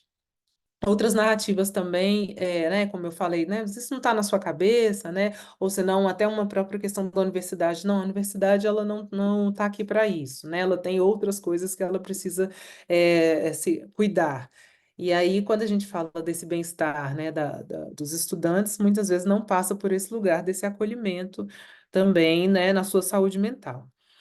Então, dentro da universidade é comum a gente escutar, né, que não há abertura né, dos professores de um modo geral, que a própria ementa do curso ela não reflete aquilo, né, do que é o estudante ou deseja estudar, o que fala sobre a vida dele, né, principalmente com estudantes indígenas, é muito comum a gente escutar isso também, quilombolas, ribeirinhos, etc. A resistência de docentes brancos em olhar para suas disciplinas, né, para o seu currículo e ter um currículo mais diverso, né, ter outras produções e muitas vezes até de uma negação, como se existisse uma afirmação de que não há produção negra suficiente sobre isso, ou seja, um epistemicídio, né, do conhecimento negro. E aí, quando a gente pensa, né, nesses desafios, o que a gente pode pensar, né, no âmbito de pensar uma descolonização do conhecimento, da atuação da própria universidade? Essa construção social que estudantes negros e negros vêm trazendo, né, que é pensar assim, como que está esse imaginário, né, de quando a gente pensa na intelectualidade? Quem são essas pessoas que ocupam esses lugares de intelectuais e que muitas vezes quem é negro está fora e existe uma legitimidade da pessoa branca, né, da estética branca dentro dessa intelectualidade? E como que isso afeta diretamente a saúde mental dessa pessoa, desde uma questão de autoestima, dela não se reconhecer como tal, suficientemente ou preparada, ou apta, ou desde inscrever num estágio, num projeto de iniciação científica, alguma coisa assim, até se formar como profissional, né? O tanto que isso vai incidir diretamente na saúde mental desse estudante. E aí algumas contradições, né? Muitas vezes é um relato comum que a gente ouve na clínica, né, da psicologia, a necessidade de se embranquecer, né? E com muita tristeza, pessoas que se consideram afirmadamente racializadas colocam no seu discurso, sendo literalmente, né, dessa forma, ou não literal, essa questão do embranquecimento. Né? Um embranquecimento mais como uma necessidade de se fazer conhecido, de se fazer respeitado, e por isso essa necessidade. E isso pode se manifestar de uma série de questões, desde essa necessidade mesmo do embranquecimento estético, como de outras formas, de uma vestimenta, de uma forma de comunicar, né? Sempre nessa busca de ser aceito, como a Neuza Santos muito bem vai colocar. E também pensar, fazer uma reflexão sobre esse deslocamento do imaginário, né? Ou seja, essa condição subalternizada que muitos estudantes são colocados, né? E como que isso vai refletir na produção de conhecimentos, né? De modo a permitir novas construções. Então, quando a gente fala na descolonização, né, do conhecimento, do saber, é pensar muito nessa questão do o que que a gente está chamando de conhecimento, quem é que a gente está convocando, né, para isso, e como que esses estudantes podem se ver nesse lugar, né? Então, o Fanon ele vai falar muito do racismo como essa matriz principal da condição subalterna da humanidade, né, e como um produto da consciência do Ocidente, como que isso vai diretamente incidindo na subjetividade de cada pessoa, né? E a Grada Quilombo vai falar muito dessa questão de descolonizar o conhecimento, que vai ser lidar cara a cara com essa fissura colonial, né? E essa fissura colonial é o quê? Que vai interrogar o tempo todo o sujeito. Quem é que pode falar aqui, né? Quem é que é reconhecido, é ouvido quando abre a boca para falar? E aí, como uma questão até para ilustrar muito o que eu estou falando, eu trouxe aqui para vocês uma experiência que a gente tem na Universidade de Brasília, que ela começou em 2017, 2018, que é o Revira. Revira é, né, o início de cada palavra, ressignificando vivências raciais, que é uma iniciativa de dois psicólogos, né, uma psicóloga e um psicólogo, que é a Marisete e o Igor, começaram a trabalhar com essa questão no âmbito da psicologia, que é atender, ou seja, dentro da Clínica Escola de Psicologia da Universidade de Brasília, fazer uma escuta qualificada, é, pensando nas dimensões do racismo. Ou seja, é um estágio oferecido nos quais, né, estudantes negros e negras que são da psicologia se interessam em fazer esse estágio para fazer uma escuta da comunidade em geral, das pessoas, né, que se consideram como negras e agora a ideia também é ampliar para as pessoas, para indígenas. Por quê? Porque essa é trazer uma dimensão de que muitas vezes, né, aquilo que é colocado em questão, né, em xeque, que é o próprio racismo em si, é fazer uma escuta diferenciada nesse sentido, né? Então, a ideia é fazer esses atendimentos pensando nessa essa dimensão racializada mesmo. E aí, é, com isso, faz pensar alguns caminhos, né, para a gente fazer um questionamento mesmo quando a gente está pensando na questão decolonial na universidade. Então, uma delas seria essa possibilidade de instituir iniciativas de acolhimento psíquico como uma política de permanência, né? Eu destaco aqui a política de permanência porque a gente ainda tem uma lacuna muito grande de discutir a permanência e todas as questões que estão envolvidas na permanência de estudantes, de um modo geral, e aqui em específico de estudantes negros e negras, né? E principalmente o olhar para os estudantes cotistas, né?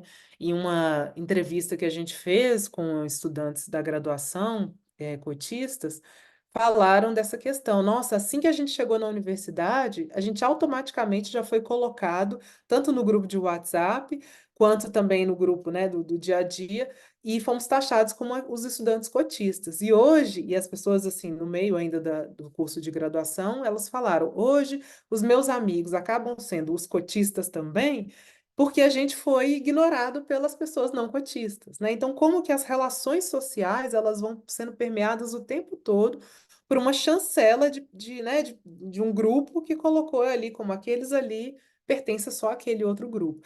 E como que isso ultrapassa todo o percurso daqueles estudantes e estudantes negras dentro da universidade, desde o início da sua entrada até o final, né?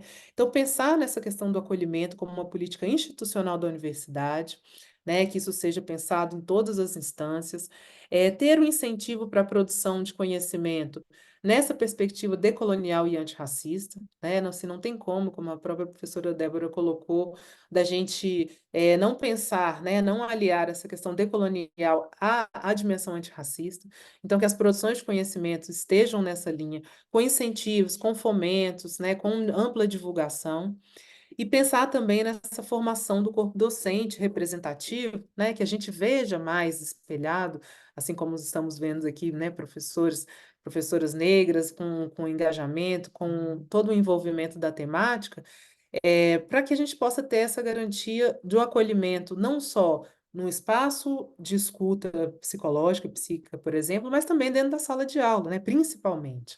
Né, e que isso perpasse os cursos, e não só que fiquem a cargo só de professores, professoras negras nesse sentido, mas que também tenham essas pessoas, né, dentro da universidade.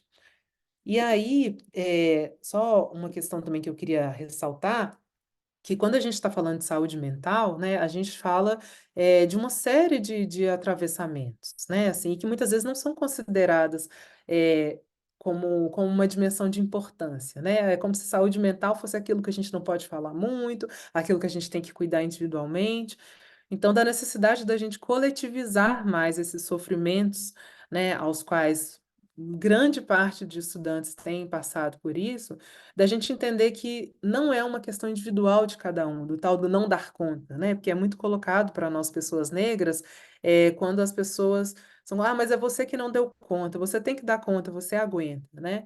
E da gente entender de fato que é uma questão estruturante, né? A questão do racismo, e que nos coloca mesmo como numa margem, né? Numa margem daquele centro de poder, de conhecimento.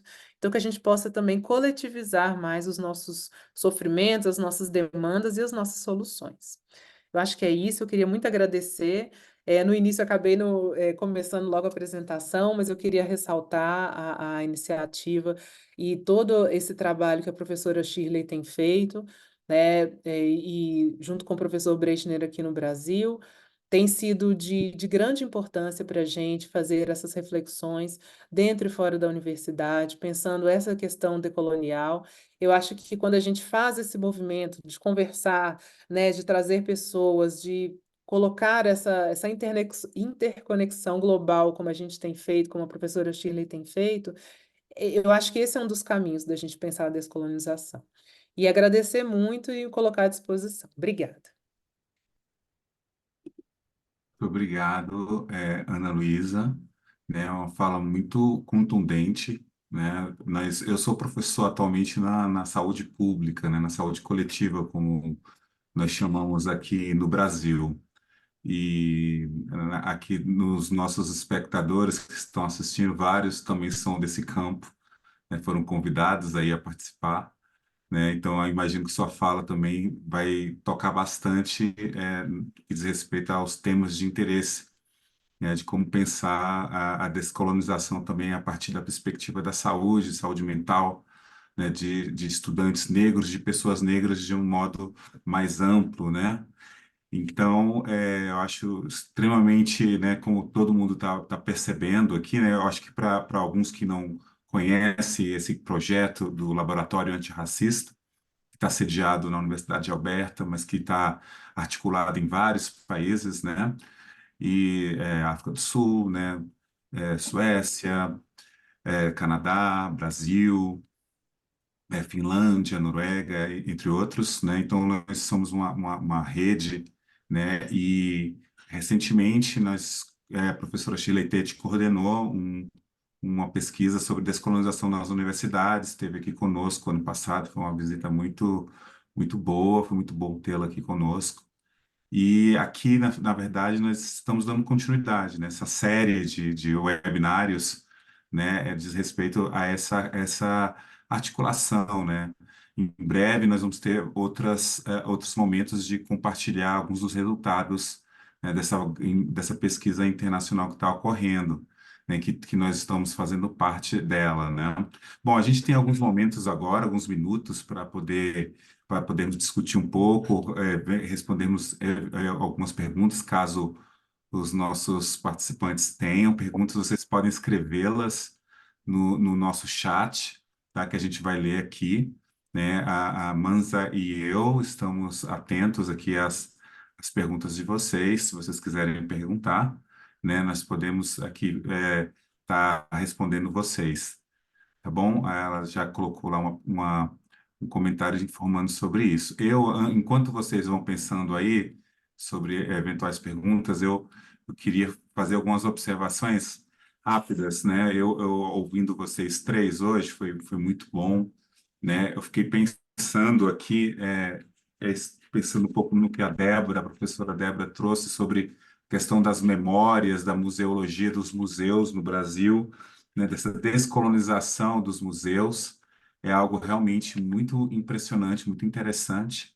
E quando a gente pensa a questão da colonialidade do ser, do sujeito, o sujeito que é destituído da sua memória, é destituído da sua história, né? Ele não sabe de onde veio, né? Ele não sabe realmente o que o colocou onde ele está, né? Então, quando a gente fala das populações negras, isso é extremamente sério, né? E a gente vê como que os estereótipos racistas eles perduram travestidos de museus, mas que são locais que na verdade acabam reproduzindo muito do preconceito racista que a gente tem, lugares que nós negros nos sentimos incomodados, porque a memória que está sendo construída ali de maneira estereotipada, na verdade nos causa até mais sofrimento ainda, né? Então, aqui a gente tem uma perspectiva de olhar para os museus de outra forma, no sentido de construção, de sair de uma condição de não sujeito para uma condição de sujeito, né? Eu vejo fortemente elemento, digamos assim, descolonizador nessa prática. Aí eu queria perguntar, Débora, sobre essa questão da qualificação, né? Você está num departamento de museologia, né? E que é um departamento específico, são poucos os países, provavelmente o Brasil seja um dos poucos que vão ter uma graduação em museologia, né? Isso é bem interessante, bem para o Brasil do que a gente está vivendo agora, né? Que tem uma sede por recuperar sua memória e olhar para o futuro, né? Então eu perguntaria como que você vê essa questão da formação, né, de museólogos que tenham essa sensibilidade racial, né? Essa pergunta, na verdade, eu acho que eu vou acabar repetindo também para a Renise e para a Ana Luísa de outras maneiras, porque quando a gente pensa, por exemplo, no contexto sul-africano, que a gente tem uma pós-graduação em direitos humanos críticos, né?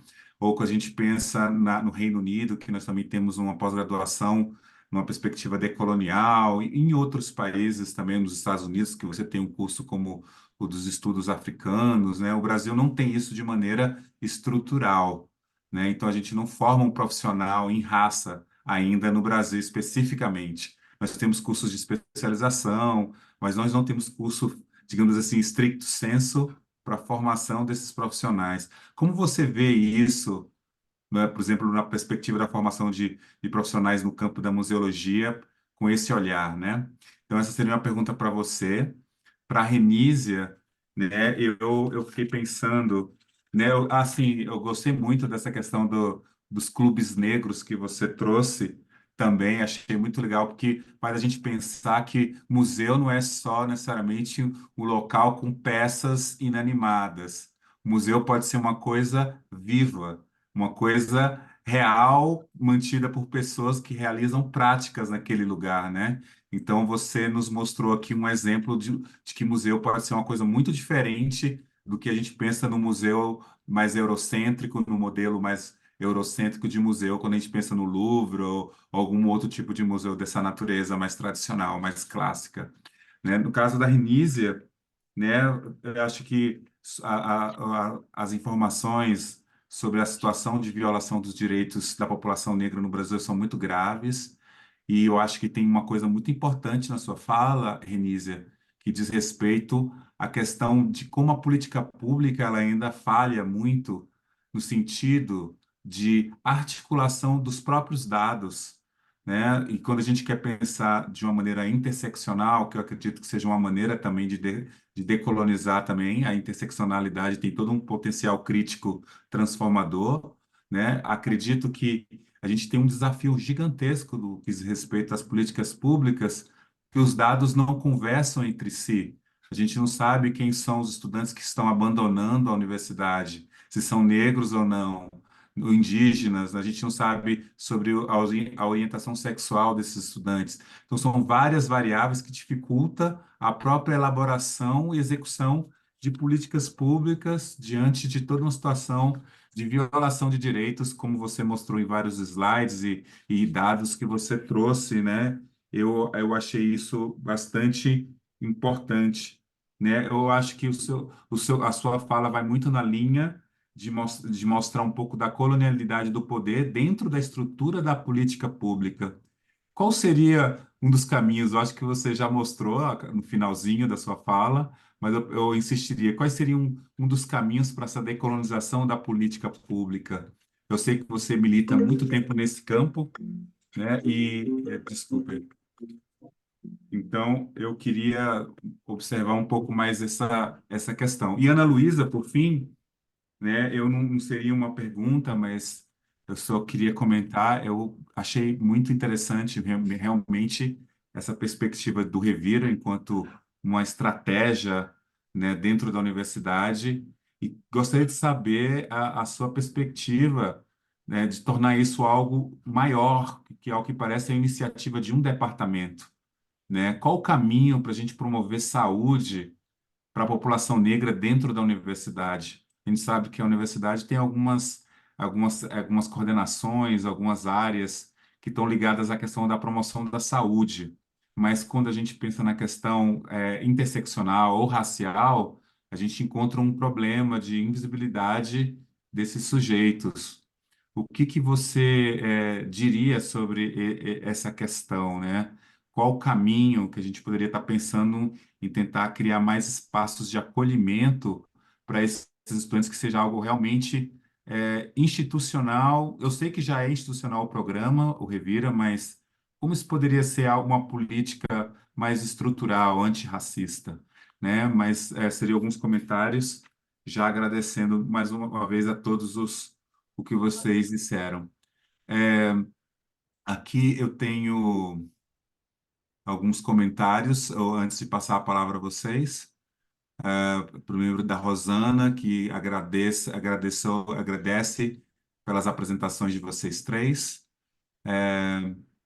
Aqui nós temos também um comentário de Alex Faria, que agradecendo pela organização do webinário, né, e falando sobre também do trabalho da professora Shirley Tate, né, e que é bastante importante, né? E o Alex é alguém que está sempre acompanhando o nosso trabalho. Obrigado, Alex. Né? Muito bem, só temos aqui alguns elogios aqui sobre a nossa apresentação de hoje. E aí ficam alguns dos meus comentários aí para vocês comentarem, caso queiram. Obrigado. Débora. Posso começar? Question. Sorry, there's a question from Pedro Cruz. Oh, muito Can bem. you see it? Um, Can you see it? let's It's quite see. long. So my Portuguese is so good. No, Pedro Cruz. Hum, Tem um comentário Ele está do Alex presente Faria. mesmo. Às vezes ele Eu não não consigo ver a pergunta do Pedro. Chile, could you say it to us? My Portuguese is very bad, so I can see Pedro on my screen. Maybe we should ask him to ask the question. Oh, Às vezes Pedro, ele mesmo faz a pergunta para ele. Pedro, você gostaria de fazer a pergunta? Porque eu não consegui achar aqui o texto dela. Você pode usar o microfone, Pedro. E pode falar em português também. Está ouvindo a gente, Pedro? Ah, já está aqui. Ok, Pedro, tudo bem?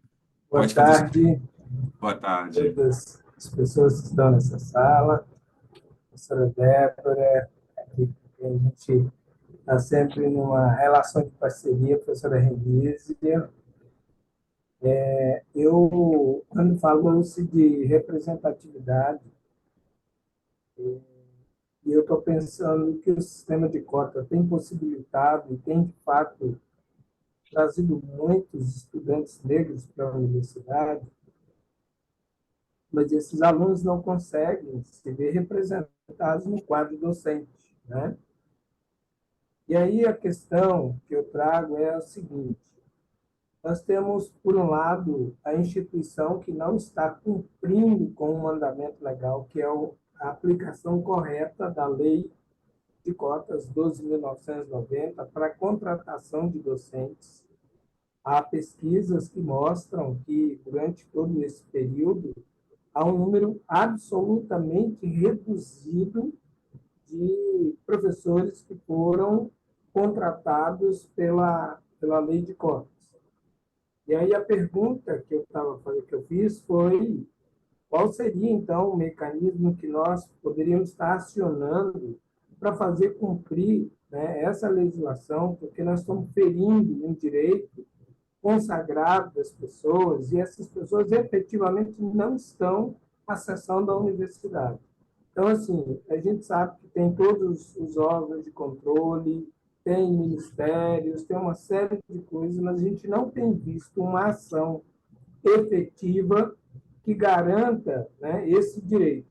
Eu presido a Comissão de Identificação da Universidade Federal de Goiás desde 2016, e sou aqui também secretário de Inclusão adjunto.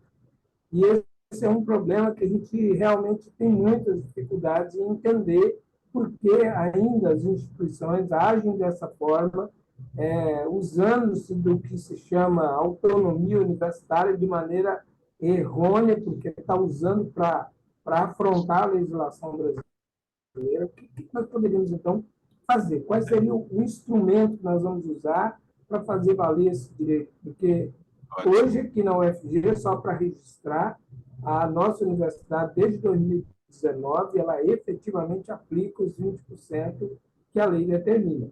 Mas a gente sabe que essa não é a realidade brasileira. É Certo, isso, muito obrigado a vocês. eu que agradeço, Pedro. É uma pergunta importante. Pessoal, só uma questão de ordem. A gente tem mais 5 minutos apenas para encerrar o nosso webinar, então não vai dar para fazer uma explanação muito longa. Mas a gente vai ficar em contato, claro, após isso aqui. Não acaba a nossa relação, nosso encontro. Acaba só o encontro em tempo real, tá certo?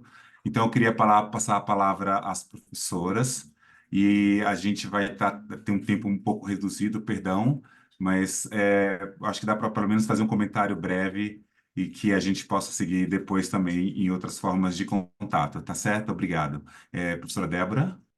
Ah, bom, Pedro, sobre esse assunto a gente conversa depois, que é muito longo, e assim, hoje eu estou aqui enquanto pesquisadora, não como secretária, mas a gente conversa na sequência, tá? Queria só responder a pergunta, né? Sim, responder não, só fazer um comentário, na verdade, do que o professor Breitner perguntou. Na verdade, nós somos o Brasil é o único país do mundo que tem curso de graduação em museologia, né? E temos o que a gente... E os cursos são variados, os cursos, né? Os 17 cursos que temos no Brasil são variados, né? Claro que esse que eu falei sobre descolonização é uma linha ainda dentro, né? São poucos os professores que trabalhamos com essa temática ainda.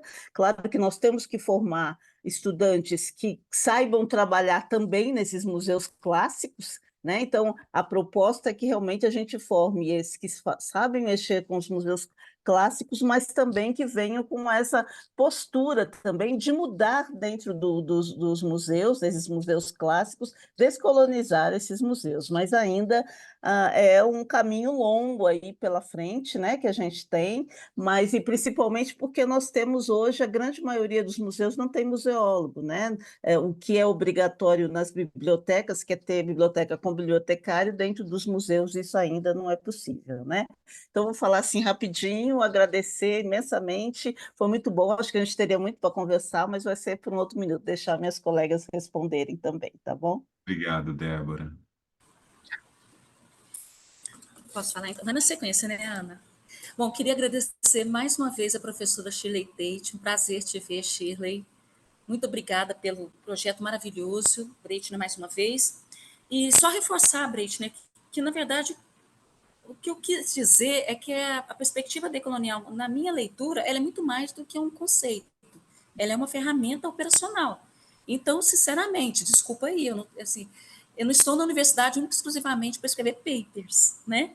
Então, eu acho que o que a Ana Luísa traz é muito da perspectiva do que eu trouxe no escopo maior do Brasil não olhar quem está na ponta, quem, na verdade, está sofrendo as mazelas dessas desgraças do planeta como um todo, que são grande maioria, as pessoas que foram esquecidas nos desenhos europeus do Ocidente, civilizatório euro-americano centrado. Pronto, é isso. O que a gente traz, quando a gente traz a discussão da Universidade de Brasília, é um reflexo do que a gente está vendo no mundo como um todo. Então, foi essa a provocação mesmo. E eu, de fato, acho que a interseccionalidade é, sim, uma ferramenta muito potente, cunhado por feministas negras, mas vivido, basicamente por mulheres negras e indianas e tudo mais. Então, é pensar quais são as ações que estão acontecendo que está causando, está gerando essa perspectiva da mudança, essa descolonização das mentes. Pronto. Para fechar, o que eu trouxe? O que é o Tecendo Redes Antirracistas? O Tecendo Redes Antirracistas é ouvir, não tem adianta, desculpa, eu vou ficar ouvindo você, vou ouvir os colegas da Finlândia, vou ouvir os colegas, como eu estou ouvindo, de Portugal e tal, mas o que me traz de novo é ler e ouvir africanos e africanas, é ouvir Bispo falar, é ouvir Ailton Krenak, é ouvir Conceição Evaristo, é ouvir Patrícia Hill Collins também com suas contribuições do ponto de vista da economia, mas do ponto da Patrícia Hill Collins, do ponto de vista da interseccionalidade, mas principalmente ouvir o que essas pessoas que vivem definitivamente outro mundo têm a nos dizer, que é o que a Débora traz, que é pensar os museus como espaços de memória viva. Então, é pensar a vida como memória viva e dizer para esses meninos que estão na universidade, nós não somos o que dizem que nós somos muito mais. Então, a descolonização das mentes tem que ser uma prática, muito mais do que uma reprodução teórica. Foi isso que eu quis provocar. Ótimo, obrigado, Rízia. Obrigada. Ana Luísa. Não, eu acho que o que o Breitner coloca, né, como provocação é muito importante. Como é que a gente pode ter uma estratégia de fazer que, né, iniciativas como o Revira, desse acolhimento na saúde mental, seja de fato, né, um projeto não, uma política, né, dentro das universidades. E aí eu entendo que são muitos caminhos, né, a serem percorridos. Eu acho que um deles vai muito ao encontro do que o Pedro Cruz colocou, né, que é essa questão de ter professores, ter o corpo docente, né, representado, de que seja cumprida, né, a lei de cotas do serviço público, do ingresso de professores, porque a gente começa, são de todos os lados. São estudantes que estão entrando, o corpo docente, o corpo técnico administrativo, e que isso seja uma política instituída desde a reitoria, ou seja, o dirigente máximo das universidades, né, e que perpasse todas as pessoas dentro da universidade. Então, creio que esse é um dos caminhos, e tem muitas experiências aí exitosas né, que as universidades podem olhar e incorporar. E agradecer mais uma vez e parabenizar o evento. Obrigada, gente. Eu que agradeço, obrigado a todas as professoras. Eu gostaria de passar a palavra à professora Shirley Tate para as considerações finais, já agradecendo a todas e a todos aqui pela presença.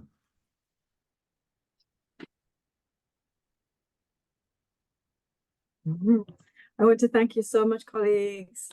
Professor Deborah, Professor Anithia, Dr. Ana Luisa, and of course, Breitner for organizing this wonderful workshop. Thanks to everyone who attended. It's been wonderful to have you here.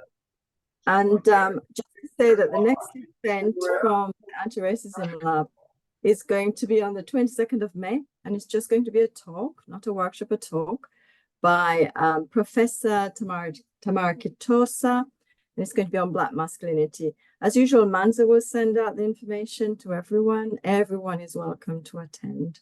All right, thank you so much. It's been wonderful to see you again, Renita and Luisa. Nice to meet you, Deborah. Of course, Preshna, as always. Thank you. Obrigado, gente.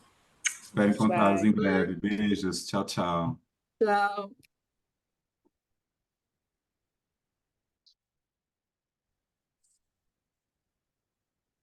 Acabou o evento?